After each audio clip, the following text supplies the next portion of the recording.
Anak perempuan Anda sering melamun dan menyendiri? Jangan dibiarkan, karena berakibat fatal buat kepribadiannya. Mungkin ini penyebabnya.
Assalamualaikum warahmatullahi wabarakatuh. Pada sesi video kali ini saya ingin mengungkap tentang hal-hal ini, praktek-praktek yang pembodohan ya. Mau nggak mau saya harus ungkap juga ya. Praktek-praktek ini yaitu yang berkaitan dengan dunia-dunia klinik ataupun dunia supranatural ya. Padahal sebelumnya sudah ada tokoh ya seperti Bang Marcel, yaitu pesulap merah, mengungkapkan tentang hal-hal yang berkaitan dengan pembodohan dengan secara mistik ya ataupun supranatural.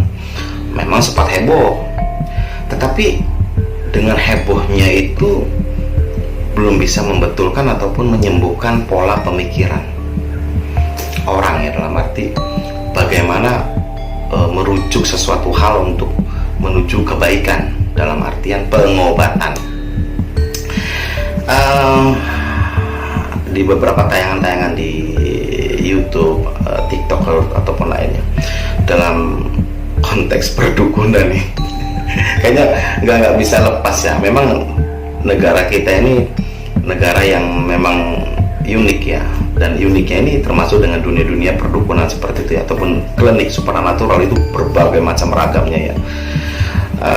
Hanya saja sekarang ini di era zaman sekarang banyak pembodohan. Kenapa pembodohannya? Nah, sekarang saya nggak mau bicara panjang lebar karena itu sudah ada yang menjelaskan ya. Yang utama ini pembodohannya terutama untuk para orang tua.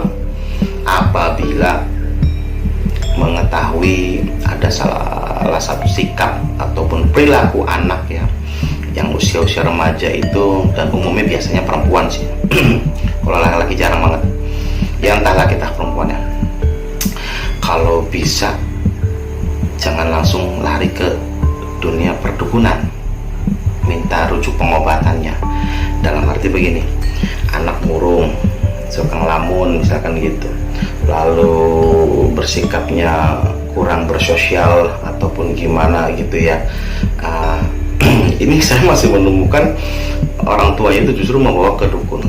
Nah ini dukun kurang aja lagi dibilangnya, oh anaknya ketempelan jin ada khodamnya yang ikut lah, khodam kakeknya yang inilah itulah segala macem. Nanti syaratnya harus diruat, mandi kembang segala macem. Nah ini saya sama bicara oknumnya, tetapi jumlahnya itu banyak ya. Dan lucunya lagi dari beberapa yang sudah ketemu sama saya itu, jadi saya bikin ketawa. Awalnya lihat di TikTok katanya, lihat di TikTok gara-gara ikutan komen cek aura, cek khodam gitu tuh, terjadilah sebuah konsultasi. Ya udah deh, dibilang oh auranya begini, oh khodamnya begini, wah begini begitu, lalu percaya. Nah brengseknya itu percaya padahal kalau otaknya jalan ya, dalam arti ngulik ya gitu tuh, tanya ke praktisi A, tanya ke praktisi B, tanya ke praktisi C, 3 aja deh, di antara 3 sama nggak omongannya. Kalau dari 3 itu sama semua, nah cari yang keempat misalkan gitu. Tetapi saya jamin dari 3 aja, dari A, B, C itu D itu ya, mau sampai Z semuanya pasti berbeda. Jadi Nah itulah awalnya, dari situ terjadi konsultasi, lalu pertanyaan tentang anaknya begini nih, tolong dicek anaknya ada apa. Wah udah ini harus begini, akhirnya ujungnya kena wangsit. Tau nggak wangsit? Uang disit. Nah kalau bahasa Jawanya. Nah jadi polemik yang terjadi di masyarakat tentang dunia klinik ini memang di Indonesia sangat kental sekali ya, tidak hanya di Jawa. Ini sudah merambah ke banyak negara juga ya, Singapura, Malaysia atau apa ya. Jadi kalau saya bilang begini bukan apa-apa, memang intensitas saya biasa ke sebelum COVID saya biasa ke luar negeri ya. Nah dalam bidang keahlian saya yaitu dunia hipnosis ya. Banyak murid-murid saya juga di sana yang belajar dan mengembangkan ilmu hipnosis ya, dan untuk tujuan yang positif ya, karena memang pengembangannya banyak ya. Nah hanya saja nih dalam bidang hipnosis ini akhirnya saya menemukan diplesetkan, artinya dikelola seolah-olah bidang supranatural, padahal itu ilmu hipnosis. Nah kalau Bang Marcel ataupun pesulap merah dia membongkar praktek-praktek perdukunan yang menggunakan alat sulap lalu dikait-kaitkan dengan alat seolah itu adalah sebuah hasil dari manifestasi dunia supranatural ya, ataupun goib ya, padahal pakai alat sulap yang umumnya justru banyak sering dijumpai di online shop ya. Contoh seperti keris petir, lalu batu yang bisa bergetar kalau kena cahaya ya, banyak lah gitu. Nah kalau saya sekarang bicara tentang ilmu hipnosis yang disalahgunakan gitu, salahgunakan untuk dunia perdukunan. Ada yang namanya Keanu gitu kan. Waduh, hanya modal gondrong, kadang pakai ikat kepala gimana gitu. Padahal konsepnya hipnotis yang dikelola seperti supranatural, padahal realnya adalah hipnosis. Nah karena saya sebagai seorang praktisi hipnosis, otomatis saya harus sedikit memberikan sebuah gambaran ataupun pemahaman ya, agar kita hati-hati ya. Nah kembali lagi tentang masalah anak tadi ya, yang anak yang katanya memiliki masalah seperti itu, dijamin tidak akan pernah beres ataupun sembuh apabila datang ke dukun.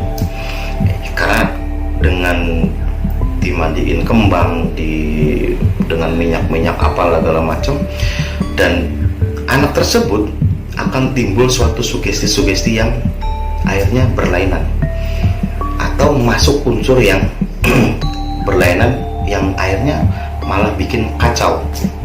Jelaslah kacau bila si anak itu dihadapkan dengan seorang dukun yang tadi yang wah nanti harus diruat, harus di ini, harus di itu gitu.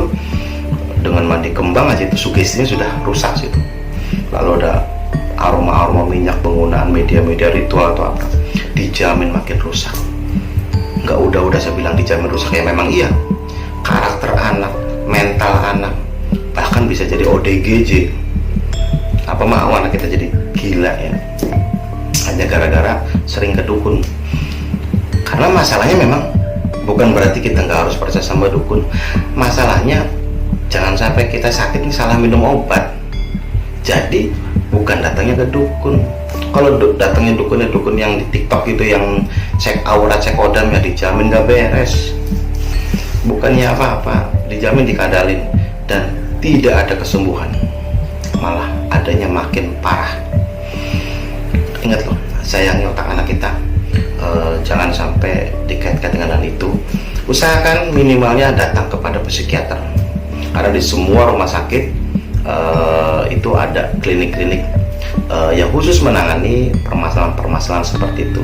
Karena para psikiater itu sudah pasti akan bisa mendiagnosa penyebab-penyebabnya dan solusinya bagaimana.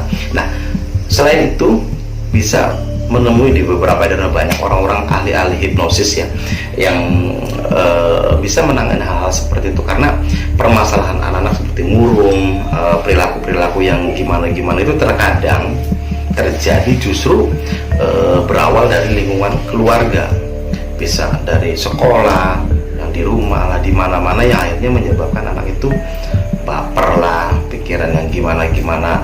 Nah, jadi harus kaji juga permasalahannya. Jadi jangan langsung kita memutuskan ataupun menjudge bahwa hal-hal tersebut adalah penyebabnya karena gangguan goib, jin lah, kodam lah, segala macam.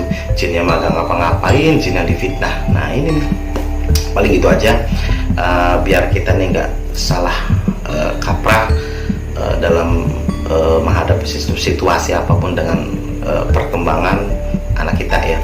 Nah paling itu aja. Jadi akal sehat kita harus pakai ya. Kalau saya bicara ini bicara tentang hipnosis yang diselewengkan banyak orang. Bahkan ada juga para praktisi rukyah. Nah ini nih rukyah sudah pernah saya ulas ya di video yang kemarin ya. Bukan apa-apa, banyak praktisi yang mengaku rukyah. Nah ini yang menggunakan justru metodenya hipnosis, tapi dengan cara nggak langsung dia menggunakan ayat-ayat suci Al-Quran ya, sama saja memanfaatkan ayat-ayat suci untuk membodohi orang.